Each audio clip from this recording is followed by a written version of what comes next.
Late evening at Mercy General Hospital was supposed to be calm, but tonight was anything but. Brianna Rivera trailed behind Amanda, her clipboard tucked under her arm. Her ponytail swayed with each step as she mentally planned a detour to the vending machine. "Room 217, Amanda said briskly. "Routine post-op check. Let me do the talking." Bree frowned. "Why? Difficult patient?" Amanda sighed. "Just don't start anything." Bree smirked faintly. "When have I ever started anything?" Amanda didn't answer, which said plenty. The patient rested quietly, his breathing steady.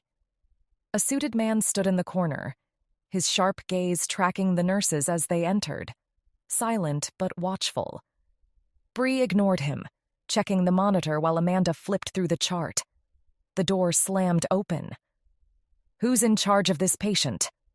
The commanding voice cut through the room like a whip. Bree looked up, irritation sparking. The woman who entered moved with purpose, her light brown hair falling loosely around her shoulders. Her icy blue eyes, sharp yet tired, scanned the room. She carried herself like someone who always got what she wanted. Amanda stiffened. "Get out." The woman's lips twitched slightly. "That's no way to greet your family, Mandy." Amanda's grip on the clipboard tightened. "Family or not, you always bring problems, Valentina." Valentina's gaze shifted to the patient. Her voice was firm. "He needs to be discharged tonight." Amanda gawked. "You can't be serious. He's not ready." Valentina cut her off. "Tonight." Bree had heard enough. "This is a hospital, not your personal clubhouse," she said sharply. "You don't get to waltz in here and start barking orders." Valentina turned to the suited man in the corner, addressing him instead. Bree folded her arms. "Very mature of you to ignore me." Valentina paused, then turned back, her icy blue eyes locking onto Bree's. For a brief moment, the room seemed to fade. Her gray eyes reminded Valentina of a winter morning from childhood. A snow day filled with laughter and snowball fights, back when life was simple. For just a heartbeat, Valentina didn't feel powerful. She was just a little girl, longing for a time when things were easy. "Do I know you?" Valentina asked softly. Bree blinked, startled. "No," she said firmly. "Don't think so." Amanda stepped between them, her voice sharp. "Enough, Valentina. Leave." Valentina lingered for a moment before stepping toward the door. "Fine," she said lightly. At the door, she glanced back at Amanda. "In perfect Italian," she said. "Careful, Mandy. She's got more fire than you." Bree's brows rose. Without hesitation, she replied in flawless Italian, her tone cool. "Try using manners next time." Valentina froze for a second, then chuckled softly before leaving. As the door closed, Amanda sighed heavily. "What a piece of work," Bree muttered. "You don't know the half of it," Amanda replied. Bree frowned. "Who was that?" Amanda hesitated. "My cousin, Valentina Moretti." The name settled in Bree's mind like a bad taste.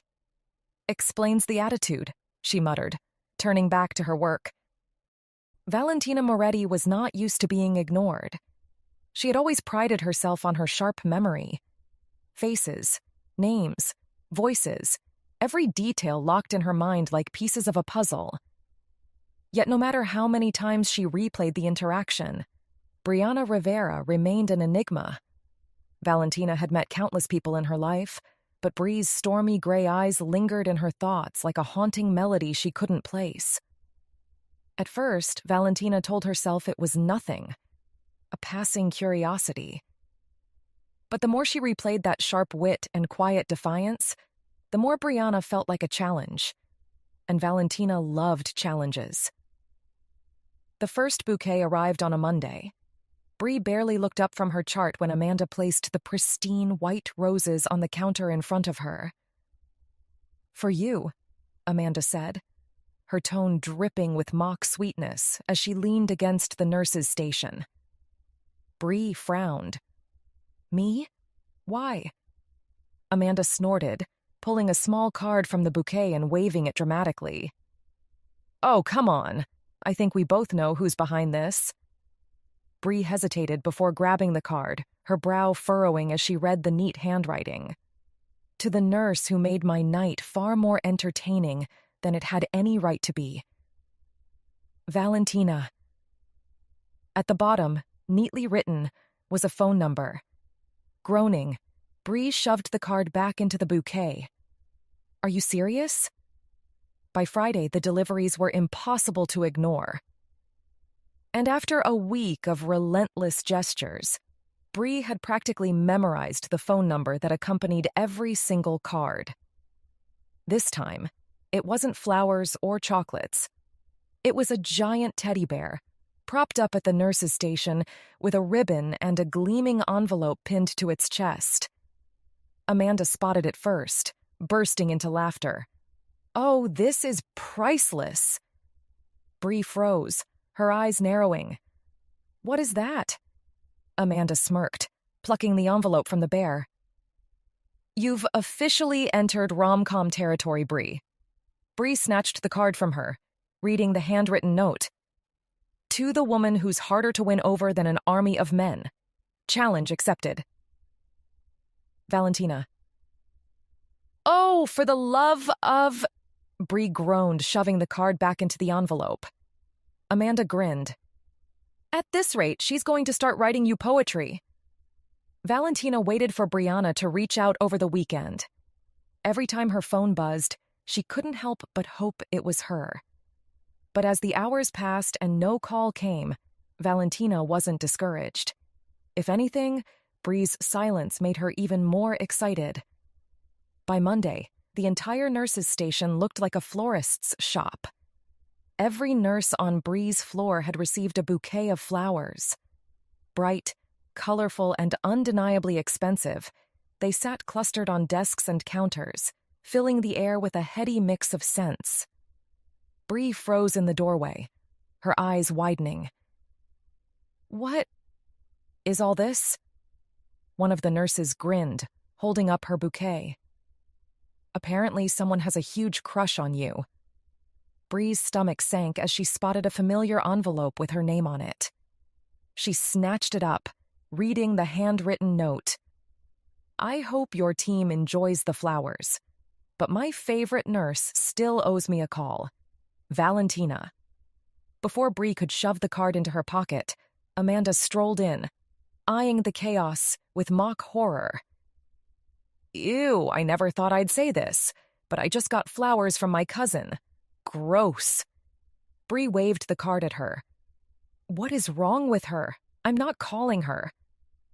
The whole Monday shift, Bree only heard one thing from her colleagues. How lovely Valentina was. How charming it was that she'd sent flowers to the entire floor. And how Bree should really give her a chance. Bree left work with one thought. Valentina's persistence was going to drive her mad. The evening had been blissfully uneventful, until Bree turned the corner and saw her. Valentina Moretti leaned casually against the nurse's station, dressed in a fitted leather jacket over a plain white t-shirt and dark jeans. Her usual sharp elegance was tempered by her casual look, but the spark of mischief in her blue eyes remained. Good evening, Brianna, Valentina said smoothly. Bree let out an audible sigh. What are you doing here? Valentina tilted her head, her lips curving into a small, playful smile. I came to spend some time with my favorite nurse. Bree let out a sharp breath and snapped her chart shut. I'd rather spend time with someone who doesn't make me want to throw a clipboard. Valentina's grin widened as she leaned in slightly, her voice dropping into a playful murmur. Oh? So you like it rough? Bree froze, heat rushing to her face as her grip on the clipboard tightened. That's not what I meant, she said through gritted teeth, glaring at Valentina. Valentina straightened, laughing softly. Relax, Brianna. I'm only teasing. But you know, she added, her tone turning mock serious. For a nurse, you're not very empathetic. You're breaking my heart more and more each day. Bree raised an unimpressed eyebrow. I don't get paid enough to be empathetic to stuck-up people like you. Stuck up? Valentina echoed, placing a hand over her chest in mock offense. That's harsh. I prefer to think of myself as determined. Call it whatever you want, Bree muttered. I'm still not interested. Not even in dinner? Valentina asked, her tone softening but her confidence unshaken. One meal. You pick the place. No flowers, no teddy bears. Just me, apologizing for being persistent. I'm busy, Bree said curtly, brushing past her without another glance. Good night, Brianna, Valentina called, her voice almost sing-song as she strode toward the exit. I always win in the end. Bree gritted her teeth, muttering, not this time, even as she felt her pulse quicken. Another week of endless flowers, teasing notes and coy smiles passed, and Brianna had finally reached her breaking point. She couldn't take another bouquet or hear another nurse gush about how romantic Valentina's gestures were. The moment her shift ended, she pulled out her phone and dialed the number she'd been stubbornly ignoring. It rang twice before the line connected. Who's this? Valentina's voice came through, calm but cautious, as though she didn't expect to be called by an unknown number. It's Brianna, Bree snapped, already annoyed. You know, the nurse you've been pestering for weeks? There was a brief pause, and then Valentina's tone shifted, warm and maddeningly playful. Brianna? What a pleasant surprise. Enough, Bree said sharply. The flowers, the notes, the everything. It all stops. Right now. Another pause, this one deliberate, before Valentina's voice softened into something dangerously smooth. You never asked me to stop, Brianna. If you had, I would have. Bree froze, her grip tightening on the phone. What? You never actually said the words, Valentina continued, her tone light but laced with smug amusement. I thought I was being charming. I didn't realize it was such a problem. Bree let out a sharp breath, forcing herself to stay calm. Okay, fine. Dinner. One meal. But as you said, one meal. I choose where, and after that you stop with all of this nonsense. Deal, Valentina replied immediately, no hesitation. When and where? Bree clenched her jaw. Tomorrow, 8. I'll text you the address. Perfect, Valentina said smoothly, her tone as irritatingly confident as ever. Bree hung up without another word, already planning her revenge. The next evening, Bree arrived early at the burger joint she'd chosen. A rundown shack with a buzzing neon sign and the smell of grease wafting through the air. Let's see how Miss Moneybags likes this, Bree thought, crossing her arms as she waited. At exactly 8 o'clock, Valentina's sleek black car pulled up, its polished finish glaringly out of place in the gravel lot. She stepped out in dark jeans, a leather jacket, and boots that looked casual yet expensive, somehow managing to make the whole scene feel intentional. Brianna, Valentina greeted smoothly, her calm tone matched by an unreadable expression as she glanced at the shack. You said I could pick, Bree said, her arms crossed as she waited for the first crack in Valentina's composure. And I'm glad you did, Valentina replied with a faint smile, walking past her and heading inside. To Bree's irritation, Valentina didn't flinch at the greasy smell or sticky counters. Instead, she strode confidently to the counter and ordered a double cheeseburger, fries, and a root beer, like she'd been here a dozen times before. You're actually going to eat here? Bree asked, raising an eyebrow. Valentina turned, her smirk sharp. You thought I wouldn't? Bree shrugged. Guess I expected something a little more dramatic. Valentina bit back a laugh. I can appreciate a good burger, Brianna. I'm not as predictable as you think. They sat in a corner booth, the table sticky with years of wear. Bree made a point of scrolling through her phone, pretending to be bored as Valentina ate her food with perfect composure. You're putting in a lot of effort to pretend you're not enjoying yourself, Valentina remarked, casually dipping a fry in ketchup. I'm not pretending, Bree replied flatly, scrolling harder for emphasis. Valentina leaned in slightly, her voice dipping into a softer, teasing tone. No? Then why did you agree to dinner? Bree froze for a moment, then snapped. To get you to stop. Valentina hummed, clearly unconvinced. Her smirk widened as she leaned back, completely at ease. As the meal continued, Bree's irritation only grew, not because of Valentina's behavior, but because nothing seemed to rattle her. Every calculated glare or pointed remark Bree threw was met with amused patience, as if Valentina found it all endearing. Outside, as they parted ways, Valentina paused by her car and glanced at Brianna, her eyes still sparkling with mischief. Do you need a ride home? She asked, her tone deceptively casual. Brianna's eyes narrowed suspiciously. So you can have my home address? No thanks. I'll call an Uber.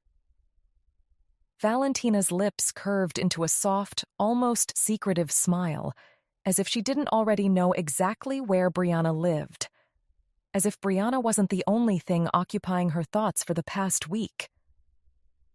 We should do this more often, Valentina said smoothly, her tone inviting but not pushing. Brianna shot her a glare. I said it was only once. Don't get your hopes up.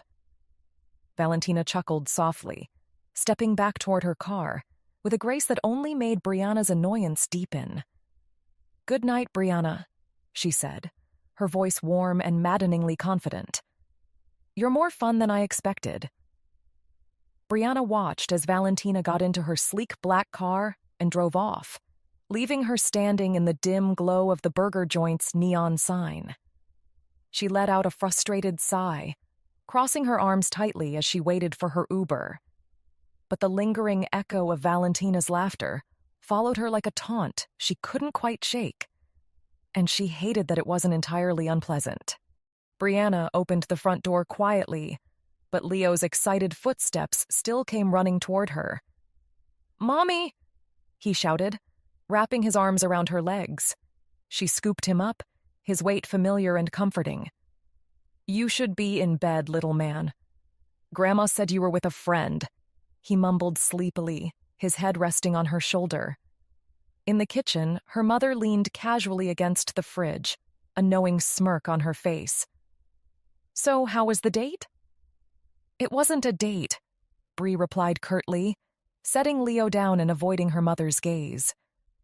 Her mother arched an eyebrow. No? I saw you fixing your makeup twice before you left, and I can't remember the last time you went anywhere without Leo. Bree rolled her eyes, grabbing a glass of water from the sink. It was just dinner, that's all. Her mother hummed, clearly unconvinced. Bree didn't bother arguing. The entire evening replayed in her mind. Valentina's unwavering confidence, her effortless charm, and how none of Bree's attempts to rattle her had worked. She's annoying, Bree muttered to herself, more than to her mother. Her mom just smiled. Good night, Bree. Bree didn't reply, ushering Leo toward his room. In her own bed, Bree tossed and turned, her frustration refusing to let her rest. No matter how hard she tried, Valentina's smirk lingered in her thoughts. Unbelievable, she thought, groaning into her pillow. Across the city, Valentina stood on her penthouse balcony, a glass of whiskey in hand. The city lights stretched far below her, glittering like scattered stars. She swirled the drink absently, her mind not on the meeting she had scheduled the next morning, or the responsibilities that always loomed over her. Instead, she found herself thinking of Brianna Rivera, the nurse with the sharp tongue and guarded heart. Valentina smirked to herself, taking a slow sip of her drink. She'd expected the dinner to be entertaining, but Bree had been more than that. She was bold, unfiltered, and unshaken by Valentina's presence in a way no one else dared to be. Valentina's phone buzzed. She glanced at the screen, her smirk widening when she saw the text from Amanda. "So, how was your little burger date?" Valentina chuckled, typing back, "Let's just say she's worth the chase." Brianna sipped her coffee, glaring at Amanda, who sat across from her with a smug grin. "So," Amanda began, tapping her pen on the counter, "did my cousin send another round of flowers today? Or did she go straight to fireworks?" "Don't give her ideas," Bree muttered, her irritation clear. Amanda laughed. "You've got to admit, she's got game, and she's hot." Bree lowered her cup, narrowing her eyes. "And she's your cousin." Amanda shrugged, unbothered. "Doesn't mean I'm wrong." Bree groaned, setting her coffee down. "I'm serious. There's something weird about her. The way people act around her, it's like they're scared." Amanda leaned forward, her grin widening. "Scared?" "Bree, are you saying my cousin is, wait for it, a Mafia Queen?" "Don't start," Bree snapped, shaking her head. "Come on," Amanda teased. "Sharp suits, leather jackets, people looking like they've seen a ghost? It adds up." Before Bree could respond, her pager buzzed. She stood, muttering, "I don't have time for this." "Sure you don't," Amanda called after her. "Just make sure I'm the first to know about the wedding." She wiggled her eyebrows, laughing as Bree shot her a glare. As she walked away, Bree shook her head, though a reluctant smile tugged at her lips. Valentina Moretti rarely allowed herself moments of vulnerability. In her world, weakness wasn't just a liability, it was a death sentence. Seated at the head of a mahogany table in a dimly lit room, Valentina surveyed the tense faces of her most trusted men. "The shipment didn't arrive," she said coldly. "Why?" No one spoke until Marco shifted uneasily. "There was interference." "Interference?" Valentina's sharp tone cut him off. Her piercing blue eyes locked on him, unrelenting. "That's not an answer, Marco. That's an excuse." Marco swallowed hard, his gaze falling to the table. Valentina leaned forward, her voice soft but deadly. "Find out who betrayed us. Make sure they regret it." A murmur of agreement rippled through the room as Valentina stood, dismissing them with a single wave of her hand. The same evening, on the other side of town, Brianna Rivera sat cross-legged on her living room floor, a tangle of Lego pieces scattered between her and her 6-year-old son, Leo. "Mommy, this one goes here," Leo said, holding up a tiny red block with the utmost seriousness. "Are you sure?" Bree asked, tilting her head as if she were truly considering it. Leo huffed, his little brow furrowing. "Yes, look, it matches the picture." He pointed to the instruction booklet, his finger smudging the glossy page. "All right, boss," Bree said with a grin, snapping the piece into place. For a moment, the only sounds in the apartment were the soft clinking of Lego bricks and the faint hum of the heater kicking on. The chaos of her workday and Valentina's infuriating charm felt like distant memories in the quiet comfort of her home. Later, Valentina sat alone in her office with a glass of whiskey, staring out at the city lights. Her leather jacket hung over the back of her chair, leaving her in a simple black shirt. The whiskey tasted sharp, but it didn't dull the weight pressing on her shoulders. Her phone buzzed, pulling her out of her thoughts. A text from Marco. We found the traitor. Awaiting your instructions. Valentina stared at the message, her finger hovering over the screen. For a moment, she imagined what Bree would think of her life, the decisions she made daily. Finally, she typed back a simple response. Handle it. I don't need details. As she leaned back in her chair, Valentina let out a slow breath. The weight of her responsibilities lingered. When Bree and Leo finished building the spaceship, he held it up with a triumphant smile. See? I told you it would work. Bree clapped her hands dramatically. Amazing. A masterpiece. Her life wasn't glamorous. It was messy, tiring, and sometimes lonely. But it was hers, and Leo made every long shift and sleepless night worth it. As she turned off the light and closed the door, her phone buzzed on the kitchen counter. A quick glance at the screen made her pause. A text from Amanda. How was dinner with my charming cousin? Bree rolled her eyes and typed back, I survived. Barely. But as she placed the phone face down and grabbed a glass of water, her thoughts betrayed her. Despite everything, Valentina's irritatingly confident smirk crept into her mind. With a sigh, Bree shook her head and muttered to herself, Unbelievable. Another chart, another order, another problem. Brianna hadn't stopped moving all evening, and the weight of the shift was beginning to wear on her. She didn't look up until Dr. Reiner's sharp voice cut through the noise. Nurse, he snapped, tossing a file onto the counter. This blood work should have been on my desk an hour ago. Do I have to explain how to prioritize? Brianna's grip on her pen tightened. I sent the request as soon as you ordered it. The lab is backed up. It's out of my hands. Excuses, Reiner began, crossing his arms. Maybe if you spent less time. Miss Moretti? He stammered suddenly, his tone shifting from sharp to uncertain. Brianna turned, startled to see Valentina standing just a few feet away. She was poised as always, her tailored blazer immaculate, her sharp blue eyes fixed on Reiner.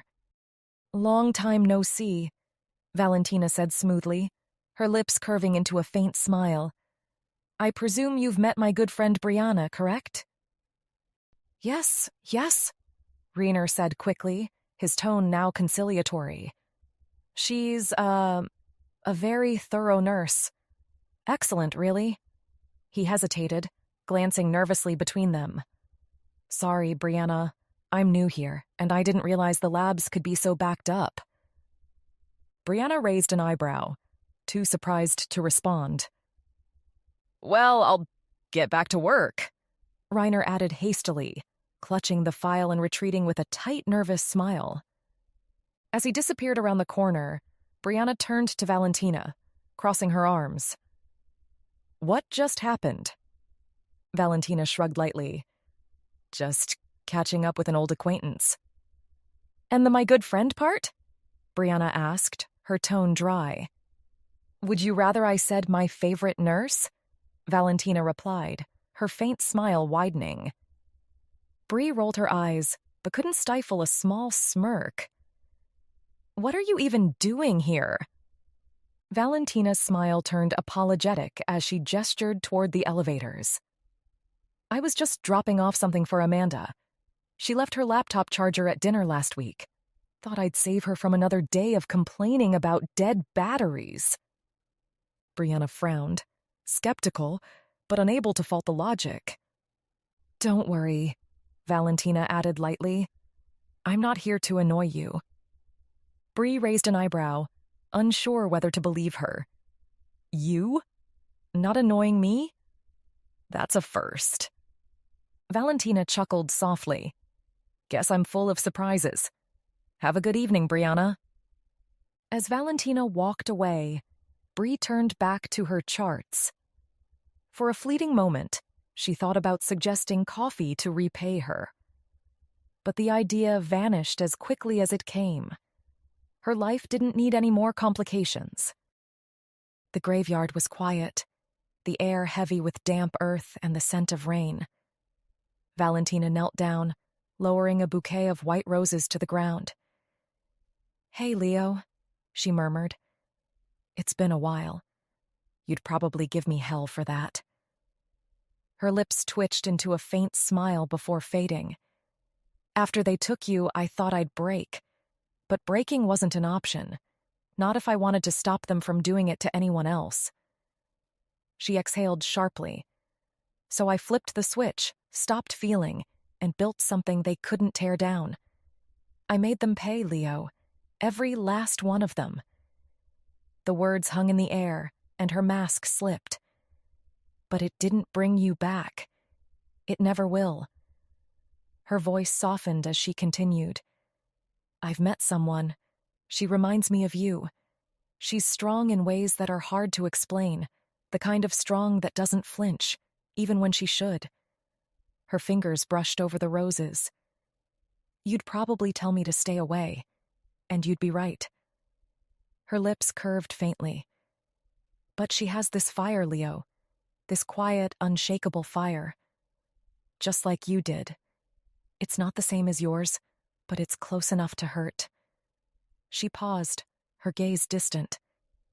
"You were like a brother to me. The one who always believed I could be better." Her voice dropped. "Losing you was like losing a part of myself, and I've been trying to fill that void ever since." Standing, Valentina glanced at the flowers one last time. "I miss you," she said quietly. Without another word, she walked away, leaving the roses to sway gently in the breeze.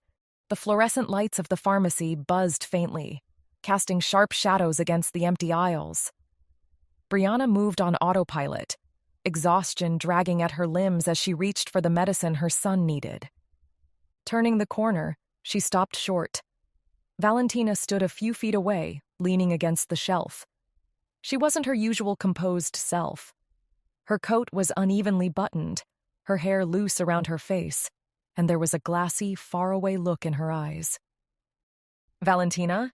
Brianna called out, her voice sharper than she intended. Valentina turned, her blue eyes meeting Brianna's. For a moment, she said nothing, then managed a faint smile that didn't quite reach her face. "Brianna? Fancy running into you here." "You don't look great," Brianna said, eyeing her carefully. "Are you okay?" Valentina gave a small, hollow laugh. "I didn't think I looked that bad." "You look like you're about to pass out," Brianna replied bluntly. Valentina shook her head and leaned more heavily against the shelf. "It's nothing. I'll be fine." Brianna stepped closer, setting the medicine in her basket. "What's going on?" "It's not important," Valentina said softly, her voice barely above a whisper. "You don't need to worry about me. I'll be fine." Brianna frowned, crossing her arms. "You don't look fine. Let me call someone, or at least sit down for a second." For a moment, Valentina didn't move. Then she let out a quiet breath, her tired eyes meeting Brianna's. "You've got a good heart," she said softly. "But I'm fine, really." Brianna frowned, unconvinced. "You don't look fine," she repeated. "Is there anything I can help you with?" Valentina tilted her head slightly, a faint, weary smile tugging at her lips.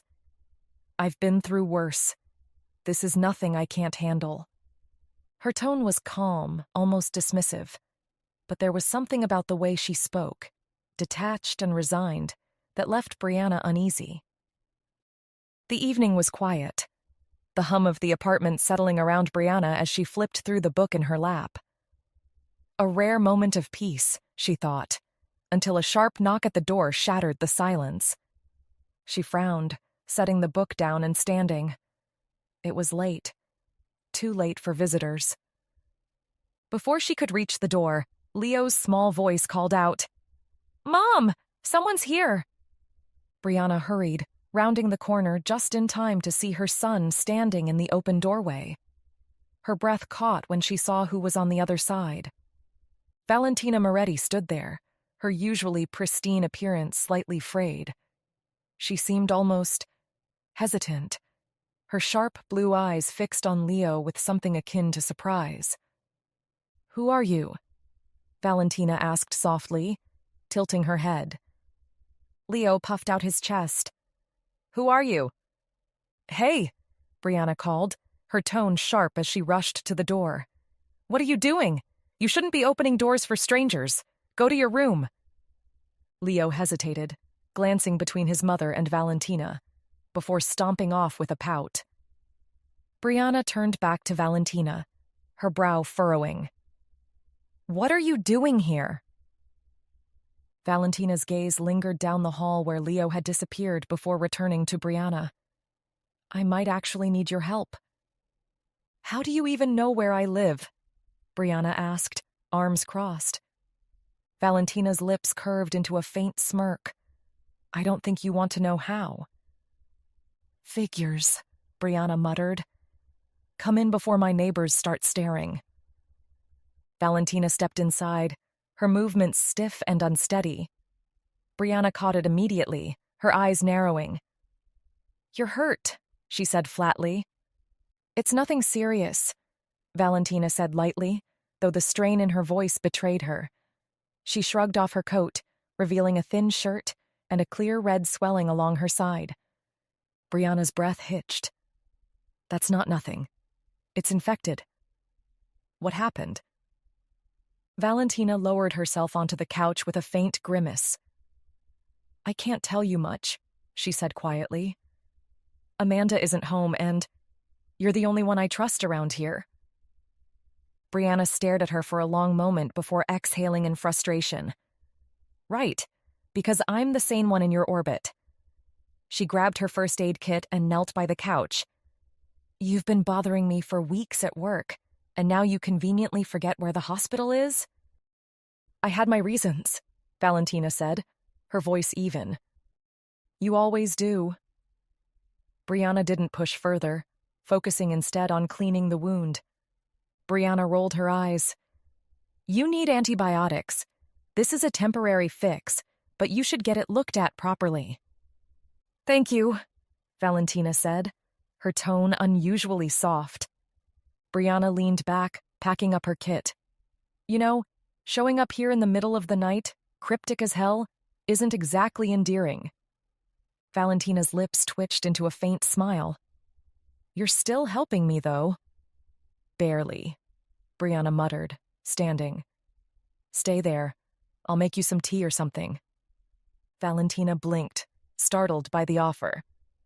"Tea?" "You look like you need it," Brianna said over her shoulder as she disappeared into the kitchen. Valentina leaned back against the couch, letting out a quiet breath. The soft glow of the living room lamp bathed the room in warm light as Brianna sat on the armchair across from Valentina.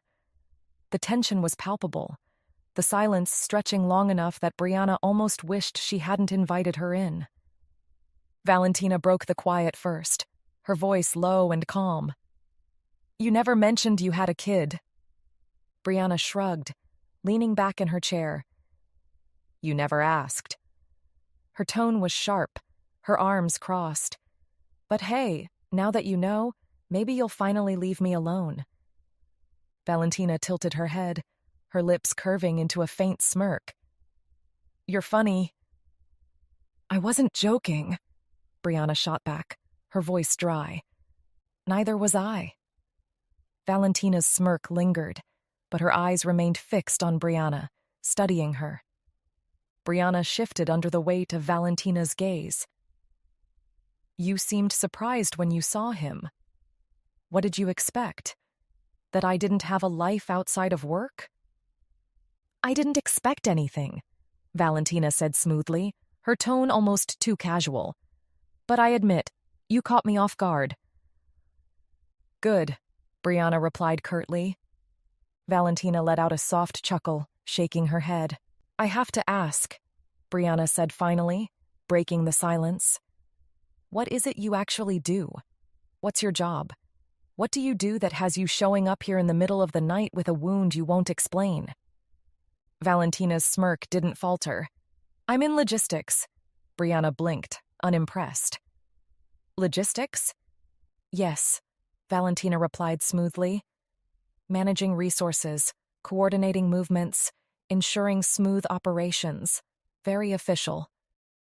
Brianna's stare was flat. You're describing a crime ring. Am I? Valentina's smirk didn't falter. Brianna let out an exasperated sigh. You're exhausting. Most people find me charming, Valentina said lightly. I'm not most people. That's what I like about you. Brianna shook her head, biting back a remark. So you can't tell me anything? That it? It's not personal, Valentina said softly. It feels personal. Valentina's smile faded slightly. It's safer this way. For both of us. Brianna frowned. Safer? What does that even mean? Valentina hesitated, her gaze flickering briefly. It means getting too close to me doesn't end well for most people. Let's leave it at that. Silence stretched between them, thick with unspoken meaning. Brianna studied her carefully, her expression unreadable. Well, thanks for clearing absolutely nothing up, she said, her tone dripping with sarcasm. You're welcome, Valentina said lightly, the smirk returning. Silence hung between them, heavier now. Brianna leaned back, exhaling slowly. Well, Valentina said, standing carefully, her movements deliberate. I don't want to disturb you any more than necessary. I should go. Brianna glanced at the clock, then back at Valentina. For a moment she hesitated, her thoughts racing. Finally, she sighed. You shouldn't be wandering around in your condition. Stay in the guest room tonight. Valentina raised an eyebrow, surprised. That's generous of you. Don't read into it, Brianna said quickly, standing. It's just practical. Of course, Valentina replied, her lips twitching into a faint smile. Practical. Brianna ignored the comment, already walking toward the hallway. It's the door on the left. There are extra blankets in the closet. Valentina followed slowly, pausing in the doorway of the guest room. She glanced back at Brianna, her expression unreadable. Thank you, Brianna. Brianna met her gaze, then nodded curtly. Just try not to make a habit of this. Valentina chuckled softly. Good night. Good night, Brianna replied, watching as Valentina disappeared into the room. She exhaled, the tension in her chest easing slightly as she turned off the lights and headed to her own bedroom. Whatever this was between them, it wasn't simple, and it wasn't over. The aroma of coffee hung in the air as Brianna stood by the coffee maker, sipping from her mug and waiting for the caffeine to kick in. She glanced up when the sound of soft footsteps came from the hallway. Valentina appeared in the doorway, her hair slightly tousled and her usual sharpness dulled. She hesitated for a moment, her eyes flicking around the unfamiliar kitchen before stepping inside. Morning, Brianna said, her voice calm but curious. Morning, Valentina replied, her tone unusually subdued as she moved toward the coffee pot. Brianna motioned to the coffee pot. Help yourself. Valentina poured a mug and cradled it like a lifeline. She was halfway through her first sip when small footsteps pattered into the kitchen. Leo shuffled in, rubbing his eyes. He froze when he saw Valentina. Valentina froze too, her mug halfway to her lips. Who are you? Leo asked, tilting his head. Brianna stifled a laugh. Leo, this is Valentina. She's a friend. Leo squinted at her suspiciously. Why are you here? She needed a place to stay last night, Brianna explained. Leo squinted again. Why do you look so scary? Valentina froze, caught off guard. Scary? Yeah, Leo said, like a bad guy in cartoons, the ones that don't sleep and look spooky. Brianna nearly spat out her coffee. Valentina gave a tight smile. I don't think I look spooky. You do, Leo said confidently. Do you even sleep? You look like you haven't slept in years. Valentina glanced at Brianna. Your kid is observant. Oh, he's something, Brianna replied with a grin. I'm just being honest, Leo said unapologetically. Brianna leaned against the counter, her grin widening. It's probably the cheekbones. All villains have cheekbones like yours. Sharp, dramatic, a little scary.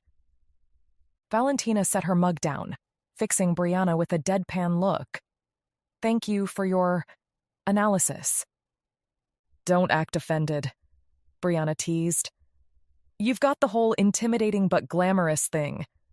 You're like a Disney villain come to life. Valentina tilted her head, smirking faintly. Seems like you've spent quite a bit of time analyzing my face. Brianna's retort died on her lips, a faint flush creeping onto her cheeks. She took another sip of coffee. I'm just stating the obvious, she muttered. Valentina chuckled softly. Sure you are. Breakfast passed with Leo chattering nonstop, his attention bouncing between his mom and their unexpected guest. Valentina, Leo said suddenly, tilting his head. Yes? She replied, glancing up. Your name is really long, he said matter-of-factly. Valentina arched an eyebrow. It's not that long. Leo ignored her, leaning forward. What does it mean? What does my name mean? Valentina repeated, surprised. Yeah, Leo said, his eyes bright with curiosity. It means strong and healthy, Valentina said thoughtfully. Why? Leo nodded seriously. That makes sense. You look strong. Are you healthy? Most of the time, Valentina replied, smirking. You didn't look healthy last night, Leo said bluntly. Bree stifled a laugh from the counter. Leo? What? He asked. She didn't. Valentina chuckled softly. I've had worse nights. Trust me. Leo grinned. Do you have a nickname? Val? Tina? Some people call me Val, Valentina admitted.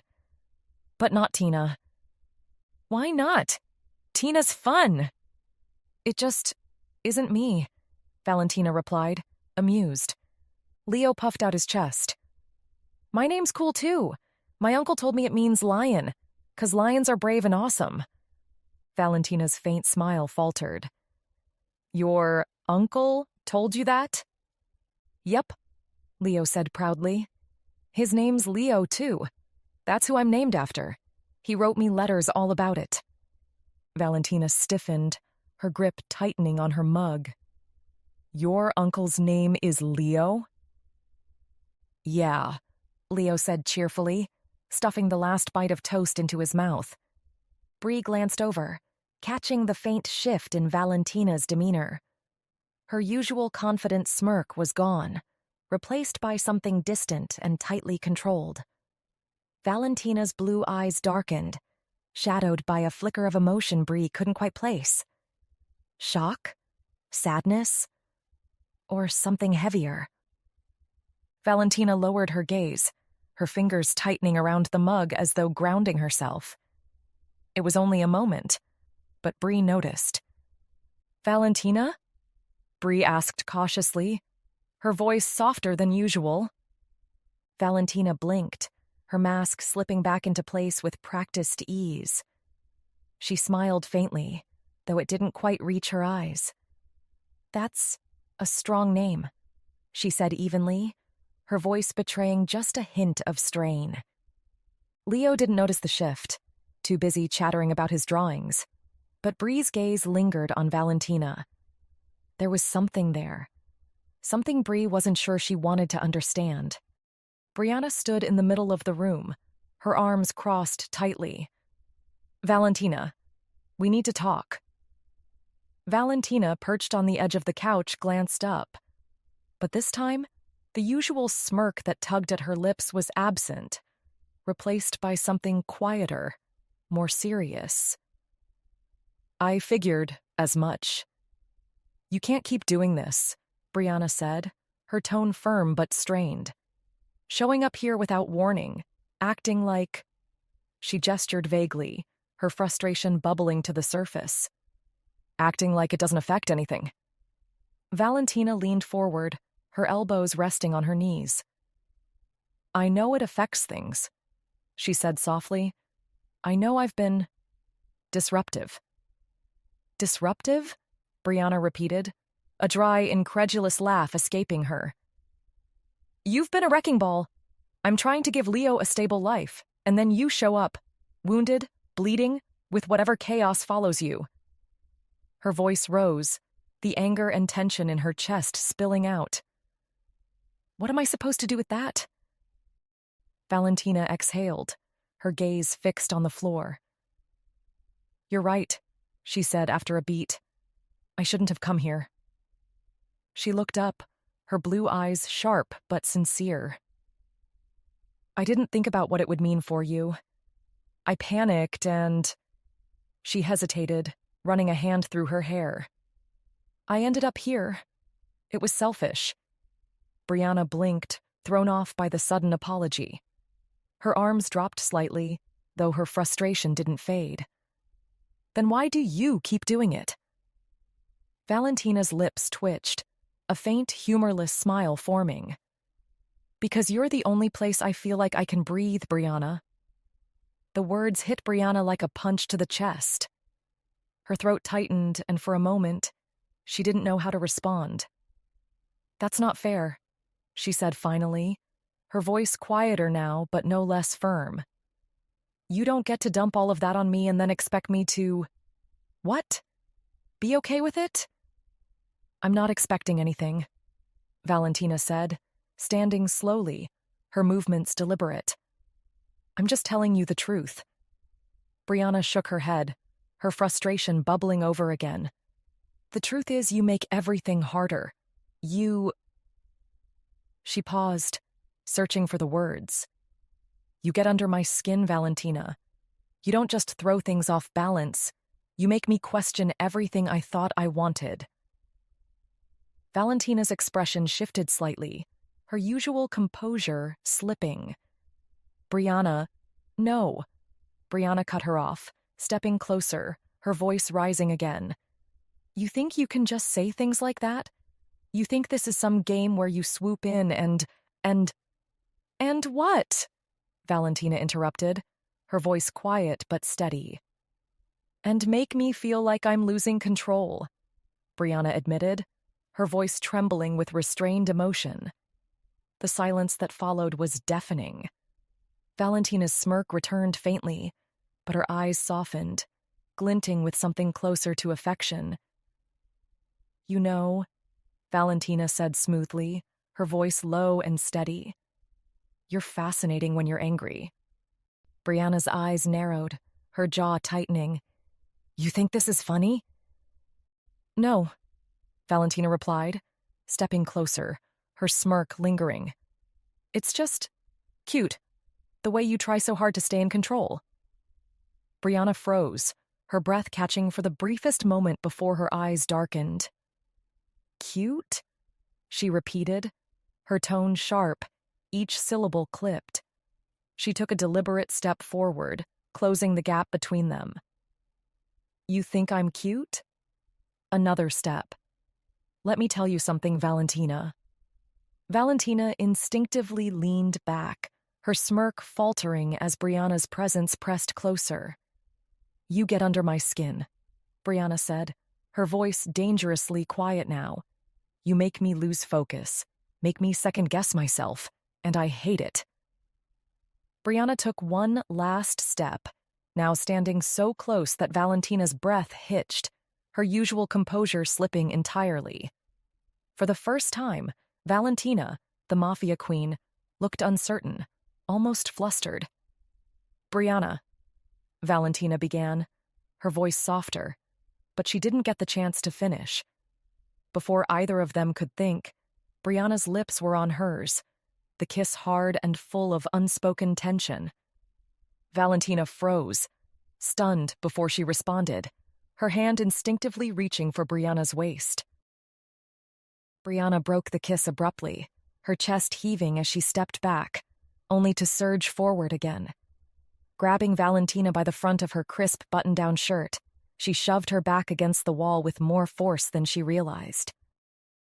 Valentina let out a low grunt, the impact knocking some of the air from her lungs. But rather than looking offended, she chuckled softly, her lips curling into that maddening smirk Brianna hated so much.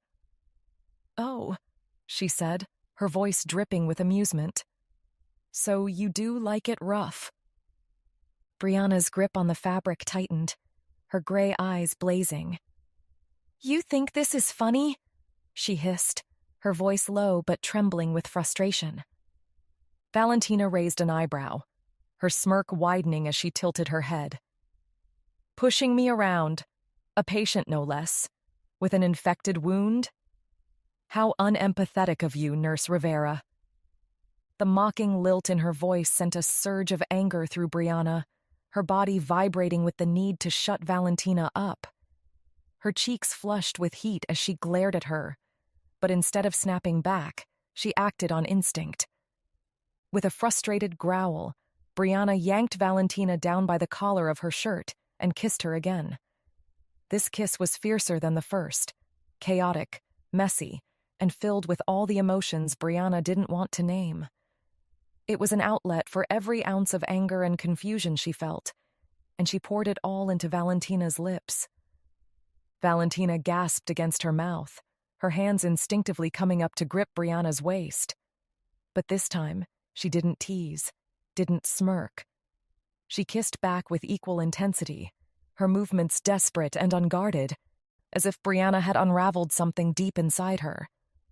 For a brief, fleeting moment, it felt like the world stopped. Brianna hated how right it felt, how her body betrayed her mind by leaning into Valentina, by wanting her even when everything screamed against it. But then reality came crashing back. Brianna pulled away suddenly, her breath coming in sharp gasps as she staggered back a step. Her hands released Valentina's shirt, leaving the fabric crumpled and her collar slightly askew. The warmth of Valentina's body still lingered on her fingertips, and it only made her angrier.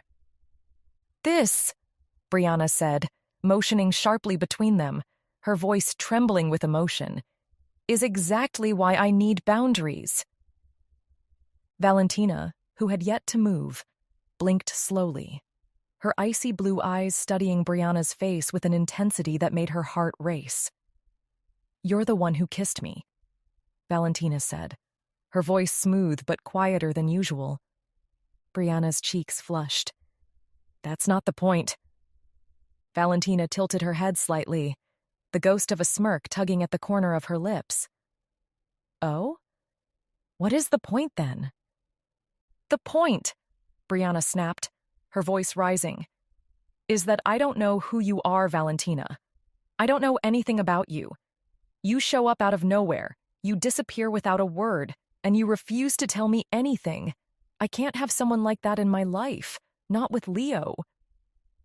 Valentina's smirk faded, replaced by something quieter, something almost pained. "You're right," she said softly. "You don't know much about me, and that's my fault." Brianna blinked, caught off guard by the admission. "Then why don't you fix it?" she demanded. "Why don't you just tell me the truth?" Valentina hesitated, her gaze flickering away for a moment. When she spoke, her voice was low, almost hesitant. "Because there are things I'm not sure you're ready to hear." "That's not your choice to make," Brianna shot back, stepping closer, her frustration bubbling over. "If you want to be in my life, if you want to be in Leo's life, you need to be honest with me. No more half-truths, no more secrets." Valentina held her ground, her expression unreadable. "You think it's that simple?" "It is," Brianna said firmly. You either trust me enough to tell me, or you leave. Because I can't do this, Valentina. I can't keep wondering what you're hiding. The silence between them was thick and heavy. Finally, Valentina exhaled slowly, her shoulders relaxing just slightly. You're right, she said again, her voice steady but tinged with something unspoken. You deserve honesty, and I'll give it to you. But I need time. Brianna's eyes narrowed. Time for what? To make sure I can give you the whole truth, Valentina said, her tone deliberate. Not just pieces of it. Brianna crossed her arms, her jaw tightening. You've had plenty of time, Valentina. I need more, Valentina said, stepping closer. Her voice softened as she continued. Please, Brianna, just trust me a little longer. Brianna stared at her, her emotions warring between anger and something she didn't want to name. She hated how much she wanted to believe her, how much she wanted to let her in. But trust wasn't something she could give freely. Not anymore. Brianna didn't respond. Instead, she turned away, crossing her arms tightly over her chest. I need to go, Valentina said softly after a long pause. Of course you do, Brianna muttered bitterly, refusing to look at her. Valentina hesitated, then turned and walked out the door, leaving Brianna standing alone in the quiet apartment, her chest tight with emotions she couldn't name. The graveyard was eerily quiet, the only sound the occasional rustle of leaves in the cold evening wind. Valentina stood still, staring down at the headstone before her. The name carved into the stone sent a pang through her chest. Leonardo Bianchi. The soft crunch of footsteps on gravel pulled her from her thoughts. Valentina didn't need to look to know who it was. Marco's approach was familiar, deliberate, but not intrusive. He stopped a few feet behind her, clearing his throat gently. Boss, he said quietly, as though not wanting to disturb the moment. We found it. Valentina stood slowly, turning to face him. Her gaze flicked to the small box he held in his hands. Marco stepped forward, offering it to her. I didn't think there'd be anything left, he said, his tone softer than usual. But we went back to the old hideout, found some of his things. Figured you'd want to see this. She took the box from Marco carefully, her fingers brushing against the worn edges. Inside, there was a small leather-bound notebook and a bundle of letters tied together with fraying string. Marco gestured to the letters. There are a lot of them. Some for you. But you should probably start with this one. He reached into the box and pulled out a single envelope, slightly yellowed with age. Written across the front in Leo's familiar scrawl were the words, To Val, in case I'm gone. Valentina's throat tightened as she took the envelope. Her hands trembled slightly as she opened it, unfolding the letter inside. The ink was faded in places, but the words were still legible. Valentina, if you're reading this, it means I'm gone. I hate that I'm leaving you like this, but I know you'll handle it, like you always do. You've always been stronger than me, even if you never believed it. I can imagine you now, reading this with that guarded look, pretending it doesn't hurt. But I know better. I always have. I hate that I won't be there when the silence screams, that I won't be beside you when it all finally breaks you. But more than anything, I hope, God, I hope that when it does, you're not alone, that someone sees you the way I did, knows you, even when you won't let them. Don't carry this alone, Val, please. There's something I never told you. I have a sister, Brianna Rivera. She stayed with my mom after the divorce and took her maiden name. We wrote for years, but she moved recently, and I don't know if my last letter reached her. She doesn't know anything about this life, about what we were doing. I kept her out of it for a reason. She has a son now. His name is Leo. She named him after me. It's funny, I started writing letters to him too, even though he's just a kid and probably can't read them yet. It felt like something I needed to do. Maybe it's because I knew, deep down, I wouldn't be around for long. Find them. Make sure they are okay. But don't tell them who you are. Don't get too close. Brianna and Leo deserves a life far away from all of this darkness, and I don't want you dragging them into it. Just keep them safe. For me, please. I am afraid. Afraid of what's next. Afraid of what comes after this. I acted like I wasn't, like I had it all figured out. But the truth is, I don't. I don't know if there's an afterlife, if there's something waiting beyond all this. But if there is, I'll wait for you. I'll wait to hear every dumb decision you made while I was gone. I'll wait to hear what you became, what kind of life you lived, who you became without me there. I hope you make it out, Val. I hope you find something good. And if there's no afterlife, if this is it, I hope I find you again in another life. I hope we get to do this over, but better. Not as criminals, not as people with blood on their hands, just as two best friends who never had to fight to survive. One thing I know for sure, in every lifetime, in every reality, in every universe, in every possible version of existence, you are my best friend. I'll wait for you, Val, no matter where I end up. Leo. By the time Valentina reached the end of the letter, her vision blurred with unshed tears. She folded it carefully, slipping it back into the envelope as she tried to steady her breathing. Marco stood silently nearby, watching her with quiet concern. "Boss?" Valentina shook her head, raising a hand to signal she didn't want to talk. She turned back to the grave, clutching the envelope tightly in one hand.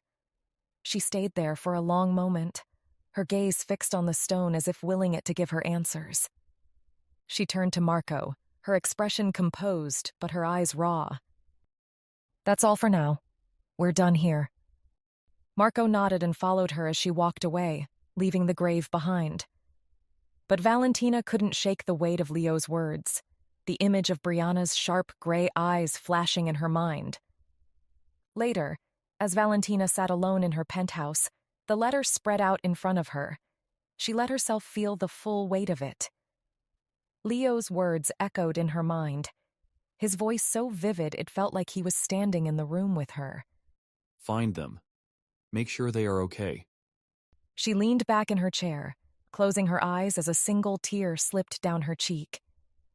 Now she understood why Brianna had felt so familiar, why she'd been drawn to her from the moment they met. "She was your sister," Valentina murmured, her voice barely audible. "That's why she had your fire. That's why I couldn't stay away." Her fingers brushed over the letter one last time before she folded it carefully and placed it back into the envelope. Valentina let out a sharp breath, staring at the letter on the table. "This is ridiculous," she muttered. Leo had spent years keeping Brianna safe, making sure she never got tangled in this life. And yet, here Valentina was, already in it, already in her life, already... She scoffed, shaking her head. "Yeah, buddy, I really hope there's an afterlife, because I'm gonna kick your ass next time I see you."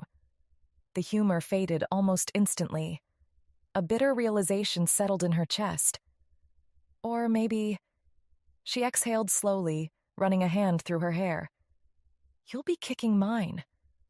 Because she had already met Brianna, already kissed her. Valentina leaned back, rubbing her face. "Leo, she makes me feel alive," she admitted quietly. "I haven't felt that way since I lost you." Her stomach twisted. The truth was staring her right in the face.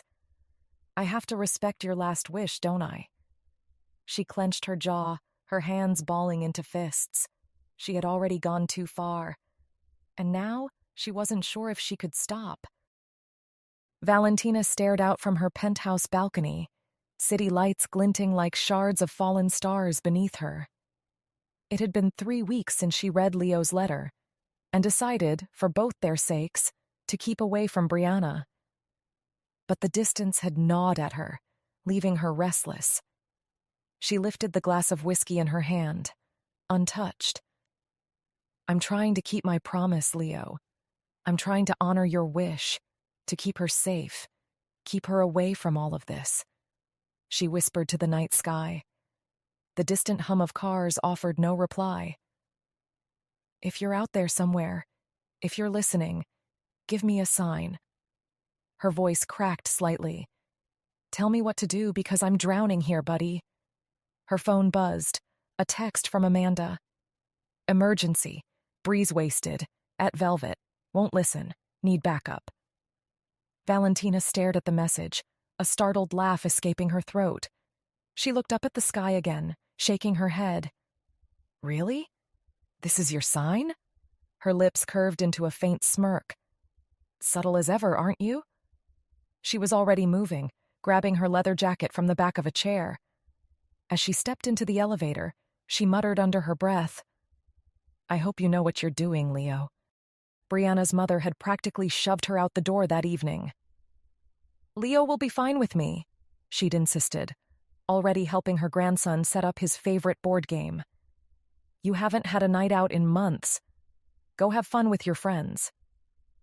Now, following Amanda into the bar, Brianna tugged at the hem of her dress and muttered, I can't believe I let you talk me into this. See?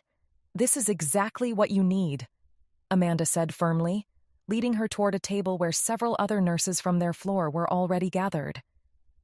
Besides, it's been weeks since anyone's heard from Valentina. You could use the distraction. Brianna's jaw tightened at the mention of Valentina's name. 3 weeks of silence. No calls, no texts, no irritatingly charming appearances at the hospital. Just nothing. Don't, she warned, but Amanda was already ordering drinks. 3 drinks later, the edges of Brianna's world had softened pleasantly. She found herself at the bar, waiting for another round, when a tall stranger sidled up next to her. Can I buy you a drink? He asked, leaning closer than necessary. I'm good, Brianna replied curtly, but he didn't move away. Come on, beautiful. 1 drink won't hurt. His hand brushed her arm and she jerked away. Not interested, she said more firmly, but the alcohol made her movements slower than usual as she tried to step back. Don't be like that, he persisted, reaching for her again. I'm just trying to be friendly. She said she's not interested. The cold, sharp voice cut through the noise like a blade. Brianna's heart jumped as Valentina materialized beside her, stepping smoothly between them. Even in casual clothes, Valentina radiated authority, her blue eyes glacial as she stared him down. The man scoffed, looking Valentina up and down. This isn't your business, lady. Actually, Valentina said, her voice dropping dangerously low, it is, and you're going to walk away now, while you still can. Something in her tone made him hesitate. He glanced between them, then backed away, muttering under his breath. Valentina turned to Brianna, her expression softening with concern. Are you okay? Brianna stared at her, anger and relief warring in her chest. 3 weeks, she said, her voice trembling slightly. You disappeared for 3 weeks without a word, and now you just show up like nothing happened? Brianna. No. She cut her off, pushing past Valentina. The room spun slightly and she stumbled. Valentina caught her arm, steadying her. Let me take you home, Brianna, Valentina said quietly. Oh, now you care? Brianna laughed, the sound bitter and sharp. That's rich coming from someone who disappeared for weeks. I'm not going anywhere, Brianna declared, yanking her hand away. I'm staying right here until the party's over. Valentina tilted her head, a dangerous glint in her eyes. Oh, really? Yeah, really, Brianna snapped. Bug off. Valentina's lips curved into that infuriating smirk. You know, she said, her voice dropping lower. Usually I enjoy watching people have fun in my club. She gestured around them. Velvet is my pride and joy, after all. Brianna blinked, alcohol-addled mind processing the information. Your, Valentina hummed, catching the eye of a nearby worker. Marco, she called out, and instantly a suited man appeared beside them. Tell the DJ to wrap it up. We're closing early tonight. Of course, Ms. Moretti, he replied without hesitation, already moving toward the DJ booth. The music began to fade, replaced by confused murmurs from the crowd. You can't just, Brianna started. Can't shut down my own club? Valentina's smirk widened. Last chance, Brianna. Either you leave with me willingly or I'll have my security escort you out. Your choice. Amanda appeared beside them, concern etched on her face. Brianna's eyes widened as another realization hit. She whirled on Amanda. Did you call her? The betrayal in her voice was sharp enough to cut. Seriously? Girl. Amanda sighed, spreading her hands. You weren't exactly giving me a choice. I can't believe this, Brianna muttered, running a hand through her hair. She turned back to Valentina, jabbing a finger at her chest. And you just love this, don't you? Having all the power, making everyone dance to your tune? Valentina caught her wrist gently, her touch at odds with her commanding presence. No, she said softly. I just want to get you home safe. Around them, the crowd was starting to disperse as the lights brightened. The other nurses gathered their things, watching the scene unfold with barely concealed interest. Brianna stared at Valentina for a long moment, swaying slightly on her feet. Finally, she let out a frustrated groan. Fine, but this doesn't mean anything. As they stepped outside, Brianna stumbled slightly, and Valentina's arm instinctively wrapped around her waist to steady her. I hate you, Brianna mumbled, but she leaned into Valentina's support. No, you don't, Valentina replied, her voice gentle as she guided them toward her car. The drive was tense, filled with Bree's angry silence and Val's concerned glances. At Bree's apartment, Val helped her inside despite her protests. Val started talking. Brianna, No. Bree cut her off, turning to face her. The alcohol made her brave, made her say things she'd been holding back. The last time you showed up at my door, you had a gunshot wound. A gunshot wound, Valentina. And then you just... What? Disappear for weeks without a word? Her voice cracked with emotion. Do you have any idea what I imagined? Every time the hospital got an emergency case, I thought... She broke off, running shaky hands through her hair. I thought it might be you. Val's expression crumpled with guilt, the usual confidence falling away. I'm sorry. I had to handle some things. Make sure it was safe to... Couldn't what? Bree demanded, stepping closer. Couldn't send a text? Couldn't let me know you were alive? She shoved Val's shoulder, her anger and fear spilling over. I thought something happened to you. I thought... She broke off, emotion choking her words. Val caught her wrists gently as Bree tried to shove her again. Hey, she said softly. I'm okay. I'm right here.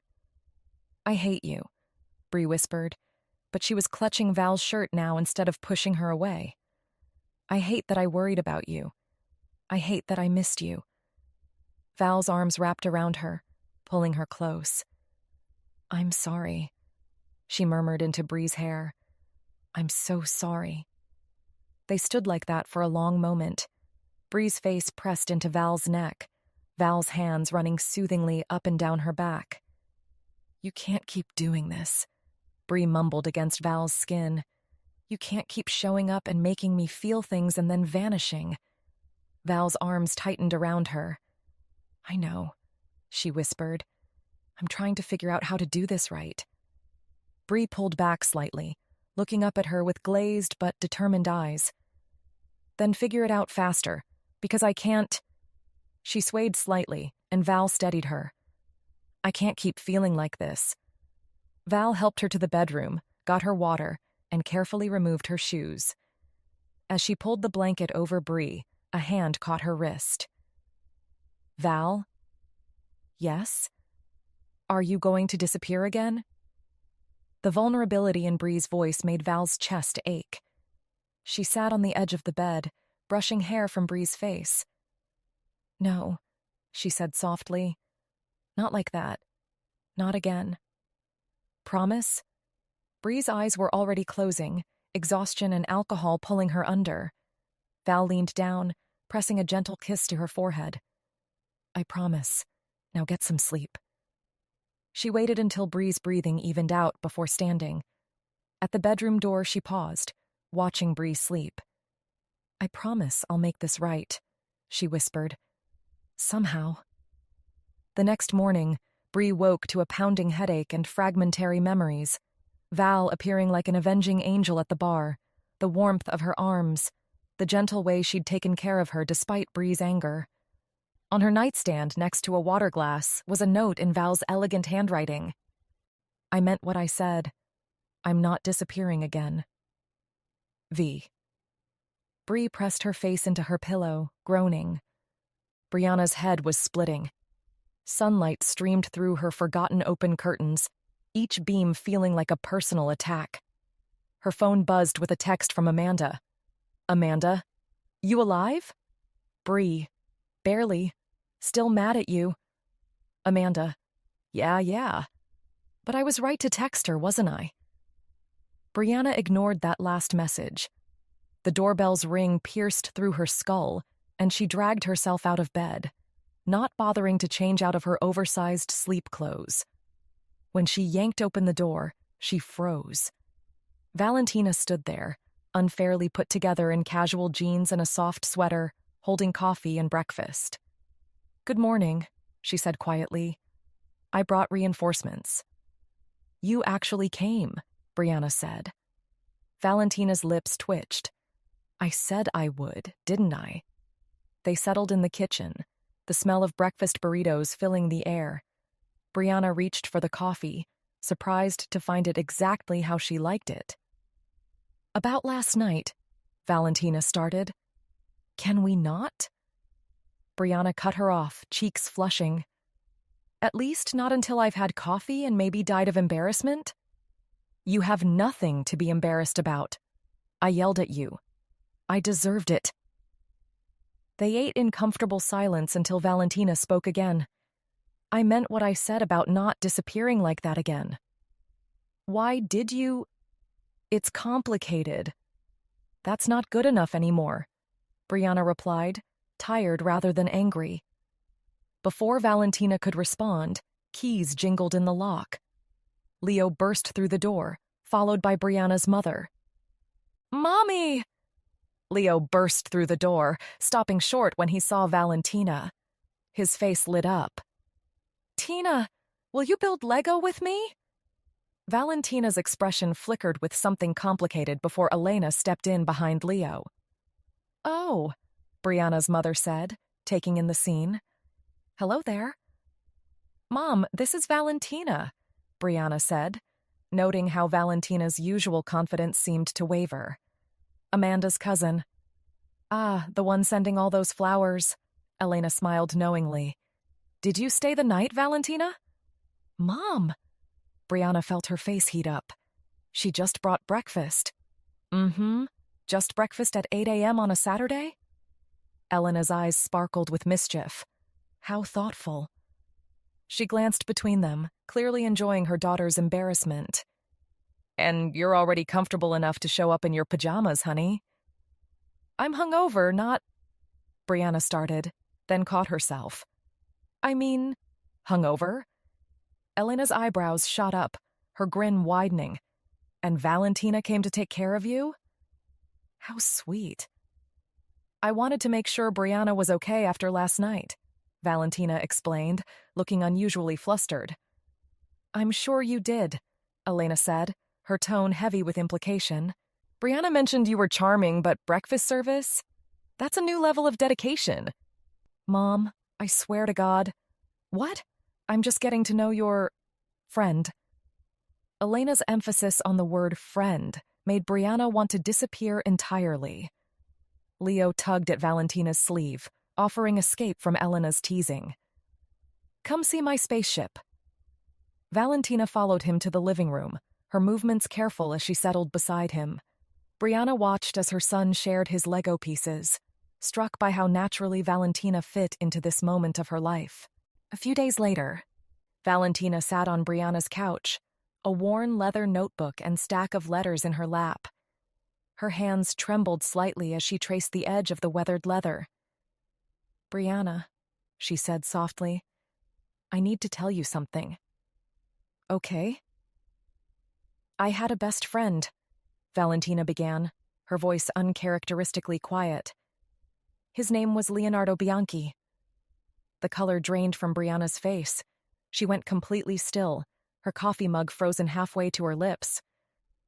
"I met him when I was 17, Valentina continued, her eyes distant. "I was lost. My parents had kicked me out. I was always the troublemaker. Leo found me when I had nothing." Brianna's hands began to shake. "He was doing small jobs for some dangerous people. When I asked to join him, he tried to talk me out of it. But I was stubborn, and he—" She swallowed hard. "He said if I was going to do it anyway, at least he could watch my back." "You're lying," Brianna whispered. "My brother was a teacher. He was protecting you when he was killed." Valentina's voice caught. "I promised I'd make them pay, and I did. I became everything they feared because they took him from me." "When did you know?" Brianna demanded. "About me being his sister?" "A few days later after we kissed, I found these letters, and I realized—" Valentina held up the notebook. "He wrote to you, to your son. So you just kept seeing me, kept getting closer to me and my son while knowing the truth?" "I tried to stay away. His letter asked me to protect you but to keep my distance. But I was already falling for you. That night at the club, when Amanda texted, it felt like a sign. How can I believe anything you say?" Brianna's voice trembled. "My brother is dead because of this life you're in, the same life you've been hiding from me. I would never let anything happen to Leo, either of you. I will do my best to protect the both of you," Valentina said softly. "Like you protected my brother?" The color drained from Valentina's face. "Leo was everything to me. When they killed him, I lost my way. I became someone he probably wouldn't even recognize." "Get out." Brianna's voice was suddenly quiet. "Now." Valentina placed the notebook on the coffee table with trembling hands. "These are his last words. After you read them, if you never want to see me again, I'll understand." After the door closed, Brianna sank onto the couch, her eyes fixed on the worn notebook. Her fingers trembled as they traced her brother's handwriting on the cover. The notebook sat untouched on Brianna's coffee table for 2 days.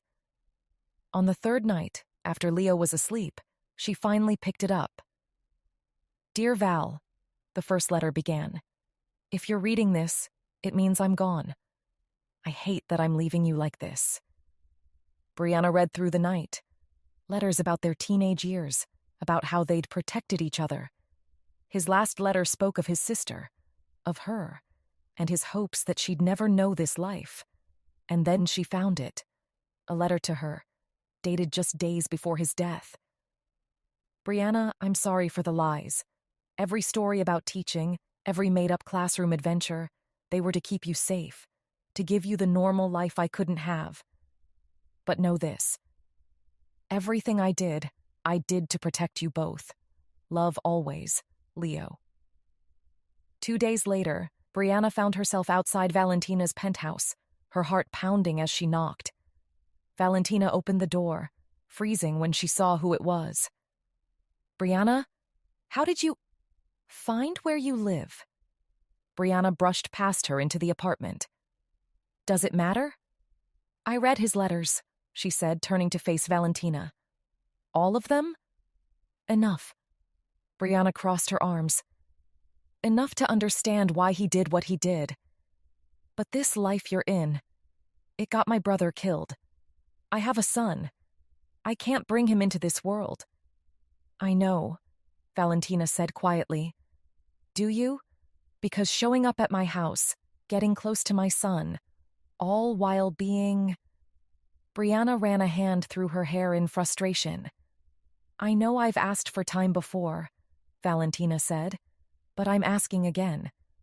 Give me time to figure this out, to find a way to make this work. Why should I, Valentina? Because I love you, and I'll find a way to deserve you, both of you. Brianna stared at her for a long moment. I can't make any promises. I'm not asking for promises, just time. Time, Brianna repeated softly. But no more lies. No more lies, Valentina agreed. And no more disappearing. It wasn't a solution. It wasn't even a promise. But for now, maybe it was enough. The penthouse office took up the entire top floor, its floor-to-ceiling windows offering a panoramic view of the city. Isabella sat behind her desk, her silver hair elegantly styled, her dark suit impeccable. Valentina, Isabella's voice was warm but careful. This is unexpected. I need out, Valentina said simply. Isabella's eyebrows rose slightly. You've become one of my most valuable assets. Why would I let you walk away? Valentina stepped closer to the desk, her voice softening. Because I found something real. Someone who makes me feel alive, not just surviving. She's like breathing fresh air after being underwater for years. When I'm with her, I remember who I was before all of this. Who I could be. She paused, her voice catching. She makes me want to be better. Not just for her, but for myself. A knowing smile crossed Isabella's face. Is this about Leo's sister? Valentina's breath caught. How did you... I know everything that happens in this city, Kara. Isabella stood, moving to the window. I remember when they first told me about you. This young girl Leo had dragged along. So stubborn, so angry at the world. She turned, her eyes distant with memory. A year later, when I finally met you, I almost kicked you out, you know? What? Why? Because you reminded me too much of myself. I didn't want you to have the same life I did. Isabella's smile turned sad. Yet I knew you wouldn't stop until you found something, or someone worth stopping for. Like you did? Yes. Isabella's voice softened. This life, it takes so much from us. I lost my Marina to it. Leo lost his life. But you... She stepped closer to Valentina. You have a chance to break the cycle.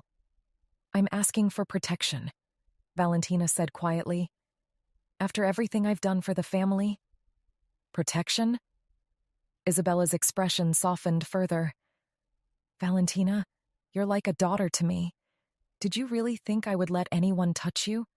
Especially now when you've finally found something worth living for? It's not just me I'm worried about. She has a son. Of course. However, Isabella returned to her desk. I can't just let you leave like that. I have conditions. She sat down, her posture straightening. First, you'll need to train Marco properly. Transfer your operations to him gradually. Valentina nodded. Second, you'll maintain certain connections. Politicians? Judges. You'll be my bridge when needed. Isabella's eyes softened. And you'll continue our monthly dinners. Not as business, but as family. I've watched you grow up in this life, Valentina. I won't lose you completely. That's more generous than I expected. Don't mistake it for generosity, Isabella said, pouring them both a drink. You're more valuable to me alive and happy than dead or resentful. She handed Valentina a glass. Now, tell me more about this woman who's managed to do what no one else could. Make my stubborn girl want to change.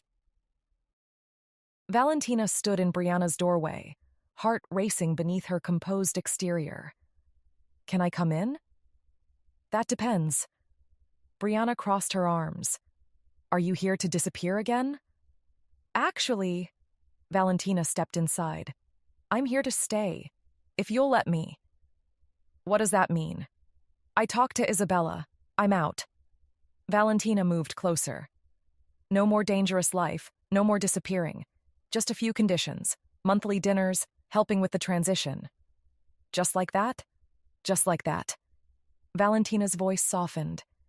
Val, I love you, Valentina said simply. And I want to build a life together. A real one. Brianna studied her face for a long moment before closing the distance between them. Her hands fisted in Valentina's shirt, pulling her closer. If you disappear on me again. Valentina cut her off with a kiss, deep and desperate, backing her against the wall. Brianna gasped against her mouth, hands sliding into her hair. They stayed like that, lost in each other, until they had to break for air.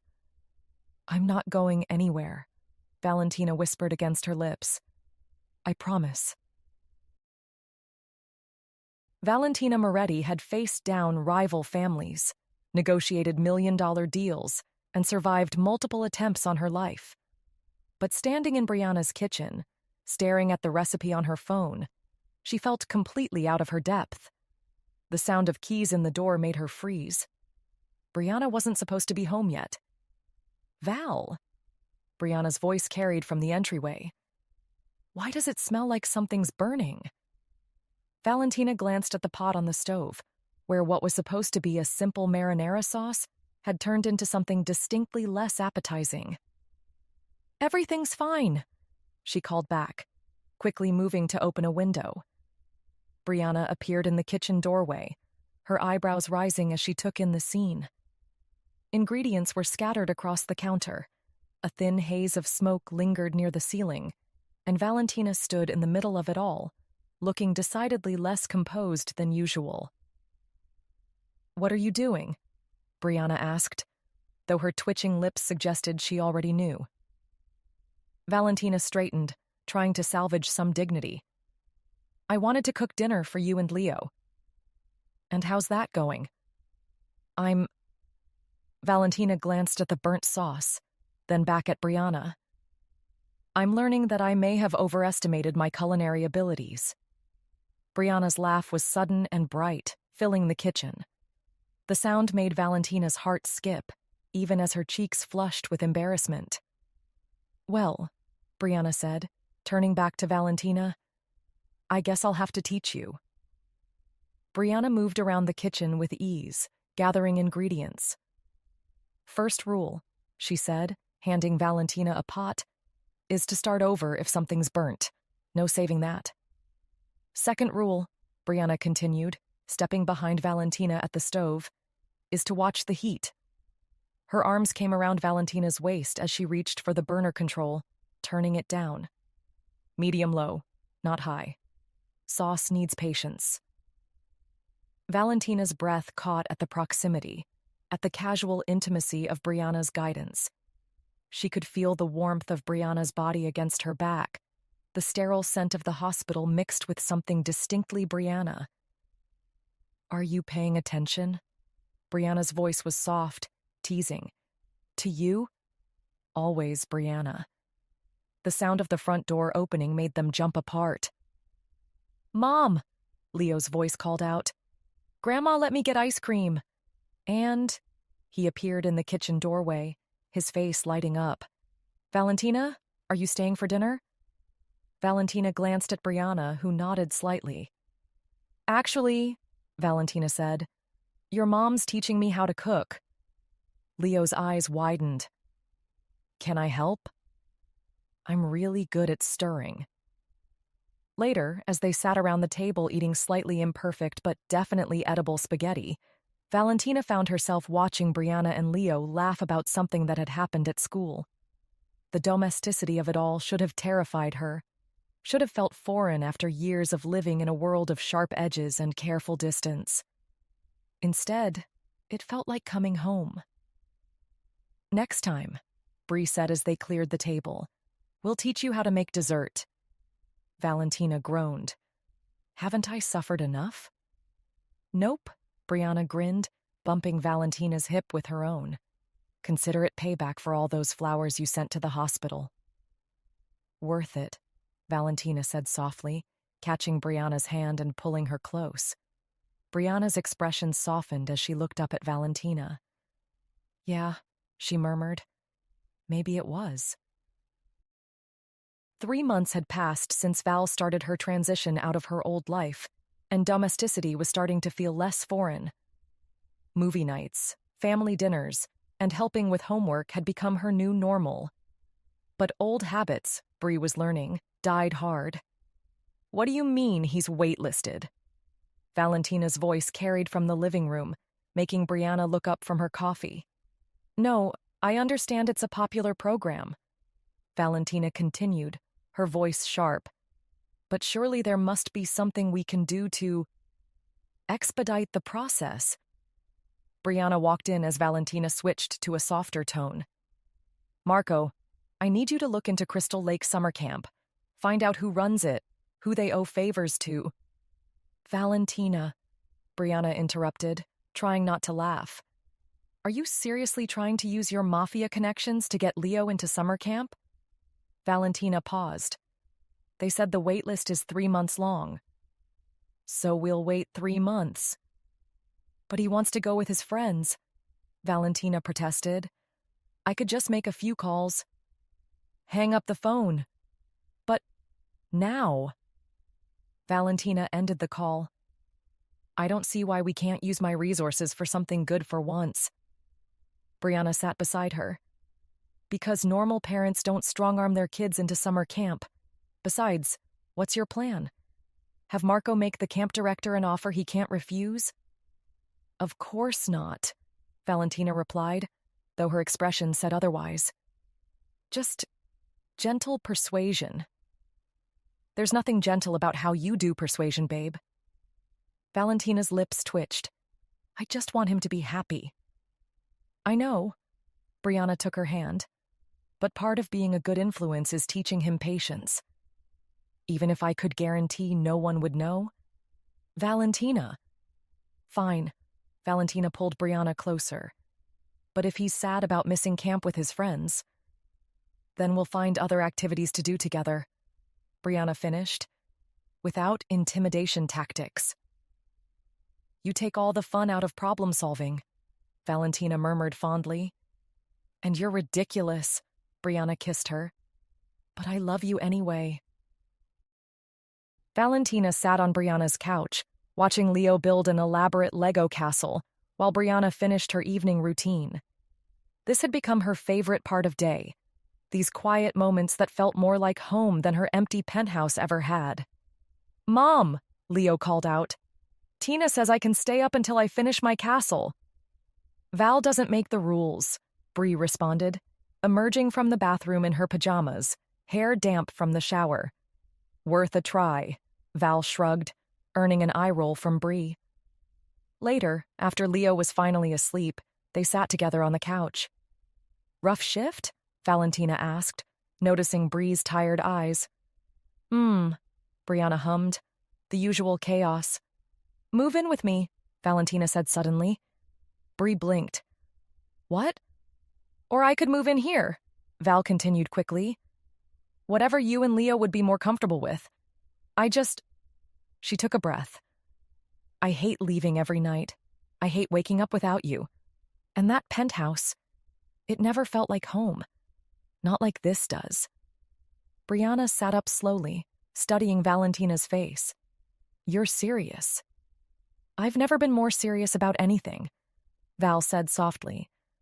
I know it's a big step, especially with Leo, but I love him too, and I want to do this right. Bree was quiet for a long moment, and Val felt her heart hammering in her chest. Finally, Bree spoke. Not the penthouse. What? If we do this, Brianna said carefully, we need a fresh start. Somewhere that's ours, not tied to your old life. Somewhere good for Leo. Valentina's face lit up. Is that a yes? It's a, let's look at houses together and see what feels right? Bree replied, but she was smiling. Val pulled her closer, pressing their foreheads together. I can work with that. And Val? No using your connections to fast-track the house hunting process. Val groaned. You take all the fun out of everything. Someone has to keep you honest, Bree laughed, kissing her softly. The next morning, as they told Leo over breakfast, his only concern was whether Valentina would help him build more Lego castles in their new home. Every day if you want, Val promised, her heart full as she watched Bree hide her smile behind her coffee cup. They were building something new together, something better than any empire Valentina had ever commanded. And this time, she was going to do everything right. I still can't believe you sent flowers to the entire floor just to get her attention, Amanda laughed, reaching for her wine glass. They sat around the dining table in Valentina's and Brianna's suburban home, takeout containers scattered between them. The move from the city had been an adjustment, but the quiet neighborhood streets and spacious backyard had been worth it, especially for Leo. These family dinners had become a regular thing since they'd settled into their new life together. That wasn't even the worst part, Brianna groaned. Remember the giant teddy bear? It was a perfectly reasonable gesture, Valentina defended, though her lips twitched with amusement. You know, Brianna said, tilting her head, I never asked, how do you both know Italian? I mean, I learned from my dad, but... Oh, Amanda took another sip of wine. Our grandmother was Italian. Our dads would send us to Italy every summer. I don't speak much anymore, just understand some things here and there.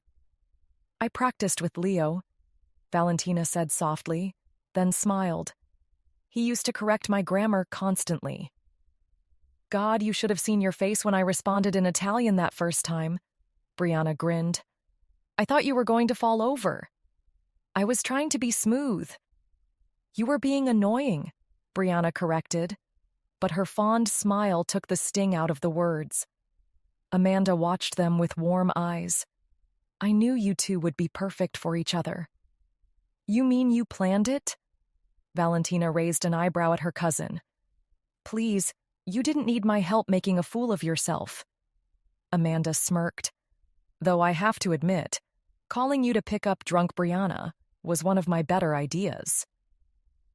I'm still mad about that, Brianna muttered, but she was smiling as she leaned into Valentina's side.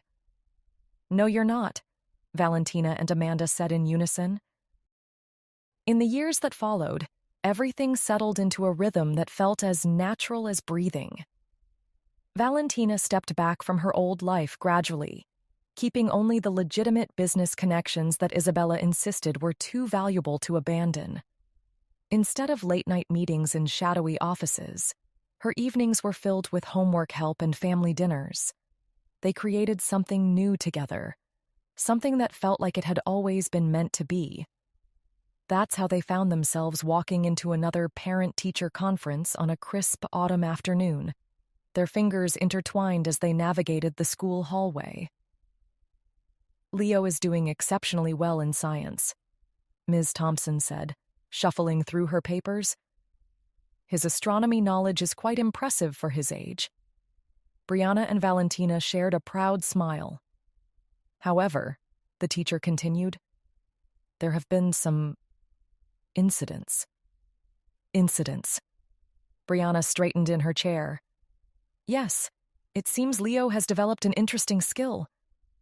Ms. Thompson cleared her throat. Hours later, as Valentina loaded the dishwasher in their quiet kitchen, Bree cleared her throat. Lockpicking? Really? Brianna cornered Valentina in their kitchen after Leo went to bed. He was curious, Valentina defended, trying to hide her grin. Besides, he's helping other kids. He's 9. Brianna crossed her arms. What's next on your curriculum? Hot wiring cars? Of course not. Valentina paused. That's not until he's 12. Valentina. I'm kidding. She pulled Brianna close despite her mock resistance. Mostly. You're impossible. But you love me. God knows why. But Brianna was fighting a smile. Just no more teaching our son your criminal skills. Valentina's heart skipped at the words, our son. Even after 3 years, moments like these still caught her off guard. The casual way Brianna included her in their family. How natural it felt.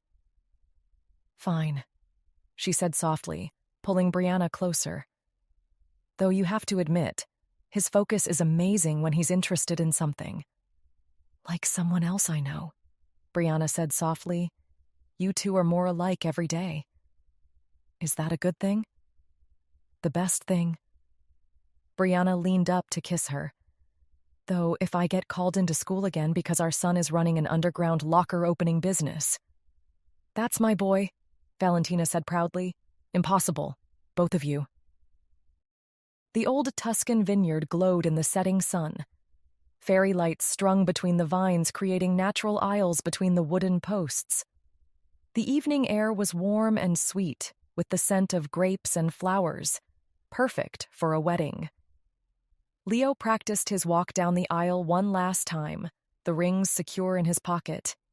His miniature suit matched perfectly with the formal atmosphere, though his excitement could hardly be contained. In one of the villa's upstairs rooms, Amanda helped Brianna with her final touches. The simple white dress caught the golden light streaming through the windows, making her look ethereal. I still can't believe you're marrying my cousin, Amanda said, adjusting Brianna's hair. Remember when you used to hate her? You'll never let us forget it, Brianna laughed, but her eyes were soft with emotion. Though sending those flowers to the entire floor was a bit much. In another room, Valentina stood at the window in her tailored white suit, watching the guests gather below. Everything was perfect. Their friends from home, Brianna's mother chatting with locals in surprisingly good Italian, the sunset painting the vineyard in shades of gold. The ceremony itself was simple, but perfect. When Brianna appeared, Valentina's breath caught. The setting sun painted everything in gold, and for a moment, time seemed to stop. They said their vows in both English and Italian, their words carried on the warm evening breeze. Ti amo, Valentina whispered as she slipped the ring onto Brianna's finger.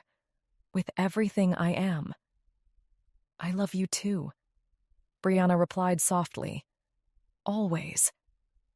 The reception filled the courtyard with music and laughter. Valentina found Brianna at the edge of the vineyard, watching Leo teach some local children a card game, his Italian flowing effortlessly. He's just like him, Valentina said quietly. Your brother would be so proud. Brianna leaned into her wife's side. Of both of us. Under the stars, they swayed together to the music. Family and friends moved around them, but in that moment, they were in their own world. Worth all the flowers? Valentina asked with that familiar smirk. Every single one, Brianna replied, pulling her down for a kiss. From his spot by the fountain, Leo watched his mom's dance, a content smile on his face. Everything felt right, perfect, like all the pieces of their lives had finally fallen into place. The night wound down slowly, stars twinkling overhead, music softening to match the gentle breeze. Tomorrow they would start their honeymoon, showing Leo all the places in Europe. But tonight, they were exactly where they needed to be, together, under Italian stars, writing their own happily ever after.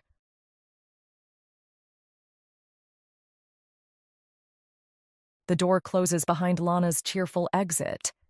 Camille's eyes narrow at the director. 15 years I've worked for roles like this, and you want to give it to a girl who got lucky at the Academy Awards? Her voice drops to steel. She doesn't understand what this story means to people. She'll just turn it into another social media circus.